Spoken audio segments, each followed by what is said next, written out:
The village of Azni lies forlorn and in ruins.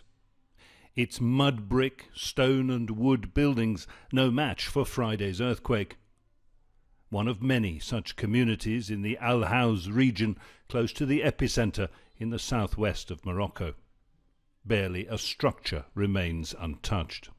It is here in the high Atlas Mountains that the earthquake has been most devastating and deadly. There are a lot of blocked roads, a lot of people can't find their parents, and a lot of people are still under the rubble. People are still searching for their relatives. Everything went down on them. The mountains, their homes, you can't really go through. They are still clearing the roads. As frantic efforts continue in a race against time to find survivors, for some it is too late. In the village of Moulay Brahim, Hussein Adneh collects basic supplies for his family in what remains of his home. Nearby, he recalls neighbours who did not survive. There are still people buried here in this house. They didn't get the rescue they needed, so they died. I rescued my children, and I'm trying to get covers for them and anything to wear from the house. Funerals take place in the searing late summer heat. Where necessary, mass graves are being prepared. For rescue and relief efforts, this is a challenging area to reach.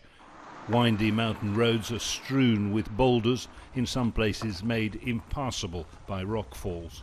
Most casualties that we experience are in the mountain area. And as you know, the mountain area is not very accessible. And people are living top in the mountains. The government are making all what it can to rescue the people, but it is very difficult to reach out to them. Since the winter season is about to start, people have lost their houses. We need all support to be coordinated in order to help this population. Amid criticism on social media that the government should be allowing more foreign help in, a formal request for international assistance has finally gone out more than 36 hours later, and experienced search and rescue teams, initially from Spain, are on their way. Complaints here too about the lack of a formal government response to help people living rough in city squares in Marrakesh. After a night sleeping in the open air, the stoicism of those who say that all this was God's will is turning to anger. A crowd protesting that the government should be doing more to help them. The centuries-old market city of Marrakesh has been spared the worst of this disaster, but here too, in the ancient alleyways of the Medina, homes and shops are damaged, lives and livelihoods upended, and tempers on edge. Jonah, Al Jazeera, Marrakesh. Now, the World Health Organization says 300,000 people have been affected by the quake. That will require massive international aid efforts, which are on their way to Morocco. Our correspondent STEFANIE DEKKER has the details on a delivery that's heading to Morocco from Qatar.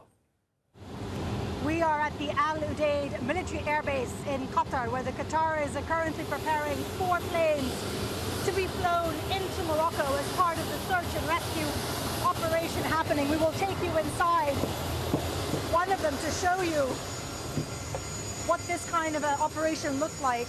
Qatar, just one of many countries that have pledged help to Morocco in the aftermath of this devastating earthquake.